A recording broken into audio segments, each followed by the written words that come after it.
So for my next series on the channel, I'm going to be showing you how I make a pedestal style trestle table. I don't actually know if that's the correct verbiage for the description of the table, if pedestal classifies as trestle, but I'm sure someone will correct me in the comments if it is wrong. This is going to be a fairly large table. It's almost 4 feet wide by 10 feet long. It's going to be quite large. It's going to be a tight fit in here. But I started making the pedestals first. There's still going to be some parts added to these, but gluing up all the material to get the width I needed and then carving it actually ended up being a fairly long video in and of itself, so that's why I'm posting just the process of making these in the first video. I haven't started much more of the table, so I don't know how many parts it's going to be in total, but it's going to be a fairly large series because the top of this is going to be veneered as well, and that's a whole process in and of itself. But I was originally thinking of ordering out these pedestal bases to save some time, but most of the places I found online, they sell these and the form itself are hollow, and I wasn't super keen on that just because the base of the table is super important for the structure of the whole piece. And if you have a fairly large table like that with somewhat of a lightweight pedestal, I just feel like you're asking for trouble over time. With this, these are extremely solid. I don't know how much each one weighs. I'll have to measure them, but the solid foundation of the pedestal should keep the whole table true over time. So the size of the pedestals I really based off of the size of the table, because you're going to need a fairly sturdy base to hold up such a large tabletop. But also I based the size of the pedestal on the size of the table, in the sense that such a large top, if you have tiny pedestals, they're going to look very disproportionate underneath the tabletop. So there's a guy, I kind of change where I buy materials because I do try and shop around to get the best price materials for my customers. I recently found a guy on eBay who sells a variety of table legs, turning blanks, and whatnot. These are rough 3x3s, and he says you can plane them down to a little over 2.5. They come like parallelograms because he dries them, and that's usually what happens to lumber when you dry them. But they're really great grade of lumber, and they're an excellent price. I cannot remember the exact price, but they're leaps and bounds cheaper than anything else I have found. So I've been ordering these recently. I'm going to start by putting 4 of them in the center and build out from there to get the measurements I needed, which is about 8 inches by 8 inches. So you can see one side's high, and I'm just going to save myself a little bit of time because I don't have a jointer, so I can use a jointing plane and take down the high side on these, and then I could send them through the planer and get them fairly square. It's kind of the method I use because I don't have a jointer, and it works pretty well. It's not super imperative that these are perfectly square either, because I'm going to be carving most of this pedestal. But you can see a couple passes with the plane, it takes down that high side, and then this side's done. Now I'm only doing 2 sides, and they're going to be the opposite because I just need one flat surface to reference off the plane, which is what I'm pointing out here. The top side I don't have to plane down with the planer. The electric planer is going to do that for me, so I only do the hand jointing on 2 sides. So like I said, the flat side I can now send through. It's going to be referenced off the base of the planer, and it will take off the high spots on the top. This is a little bit of a process if you don't have a joiner, but I just don't really have the space for one at the moment, even if I had one. So like I said, these are all a little bit different sizes, so it takes a little bit of time to get them all through and get the depth correct on the planer. But once I do, they turned out pretty flat. You could see little gaps like that on the end is just because these are slightly cupped, and the clamps will take care of that. So I just mark the sides that are done, and then I could flip it over, and then I'll send it through the top, even though I did that with the hand jointer, just to get that nice as flat as well. And then once I have the top and bottom side done, I could do the 2 sides in the exact same fashion.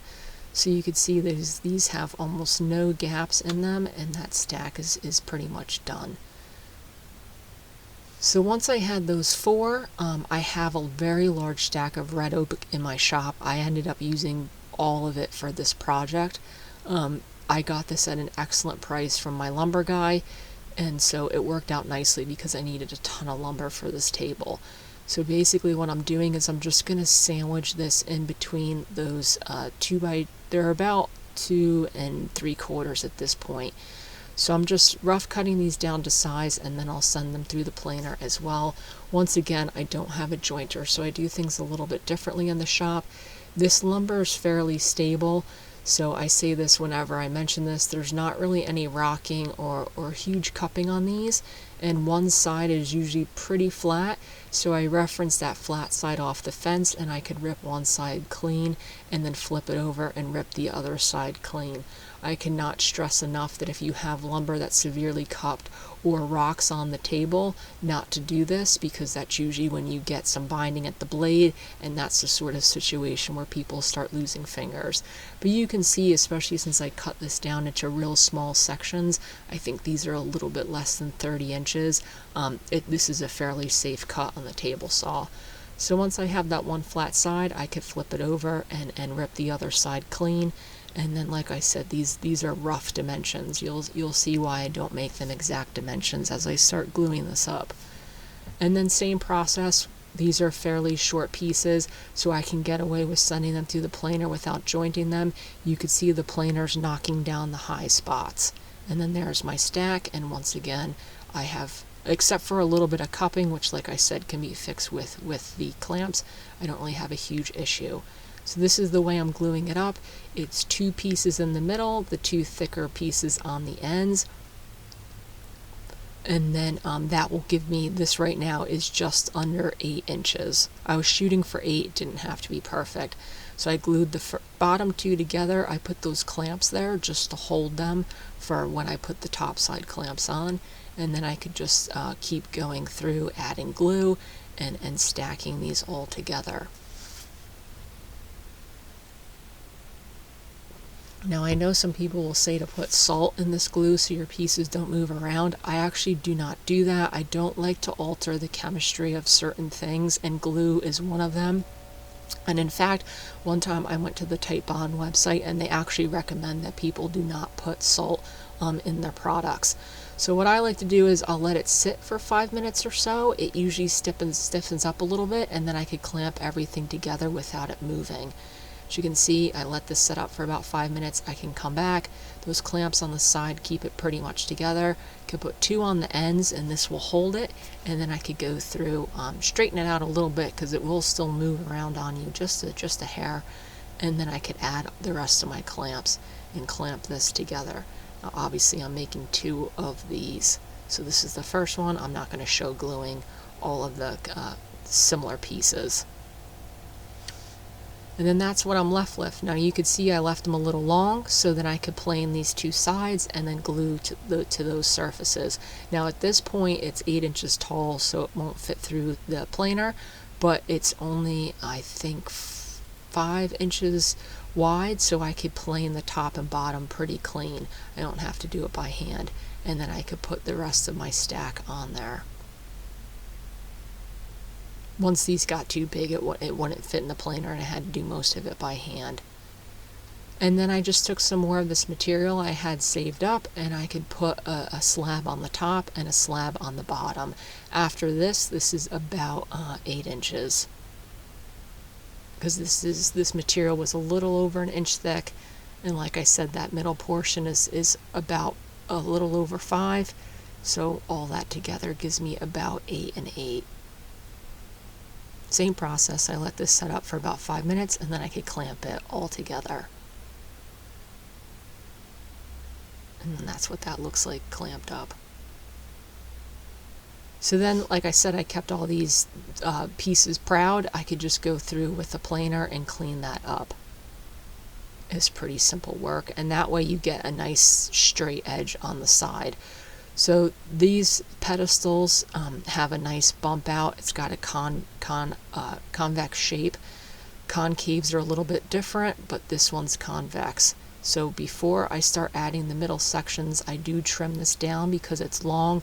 These will probably have to get trimmed down again because I'm still playing around with the feet of this pedestal and where exactly these are going to line up. But I just clamp this to my miter gauge to make it a safe cut. This is very thick material and the blade only comes up 3 inches.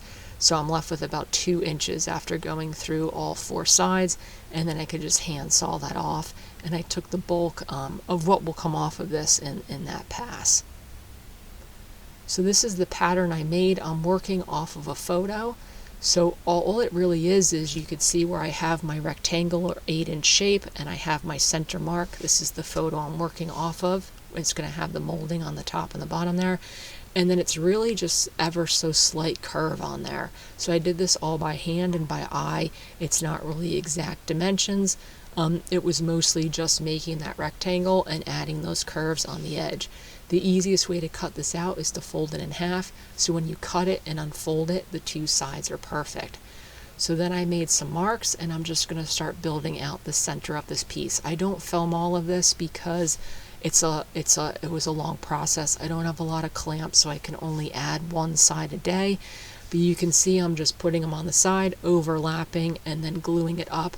And you could see that in behind the one I've been working on is what the glue up looks like. It's 3 dimensions, and I'm just using the pattern to delineate where those pieces are going to go. To start carving these, I used a chainsaw. It gets rid of the bulk of the material very quickly, and I could get the slight curve with the chainsaw. So I just marked my pattern on the top side here. I have a slight mark on both sides, and I could go through and use the chainsaw in order to start cutting these. Now you can see I am dipping a little bit into the base. I wasn't super concerned about that because the top and bottom of this get that molding, which will be proud of that surface, and it will cover those chainsaw marks. It made it a little bit easier to cut by digging into the surface. And then I could flip it over and do the exact same thing on the other side. It's not really removing a ton of material, but the chainsaw just makes it so much easier to get that initial shape that you need for this, which makes it so important for the rest of the process. So I'm just going through and following that slight curve and knocking down these pieces. Once I had that rough shape, I'm going through, and this is the cut saw blade in here. I actually need a new one of these, but these do last a very long time because they are metal. And I'm just going to go through and take down my high spots, get rid of some of those chainsaw marks, and just start smoothing up this surface. I did all 4 sides like this. This is a pretty simplistic shape, so I wasn't really referencing the photo or the pattern at this point. I'm just kind of following my lines on there. But you can see it's just a matter of arching up to that curve and then arching over that curve and following your sight lines and keeping it all pretty symmetrical.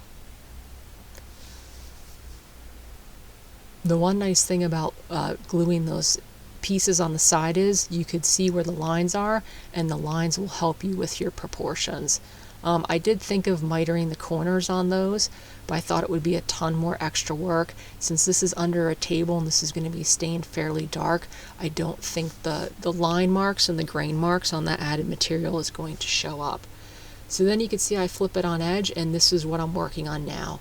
It's got a hard seam down all 4 diagonals, and I'm just making sure that seam's straight. This is one I didn't do yet. You could see how wonky it is. I take the angle grinder and I straighten up both sides so it's one continuous line down the entire pedestal, and doing it that way is how you get it straight. And then I just started shaping these with a belt sander. This is 40 grit in here, and that was pretty much how I finished these up.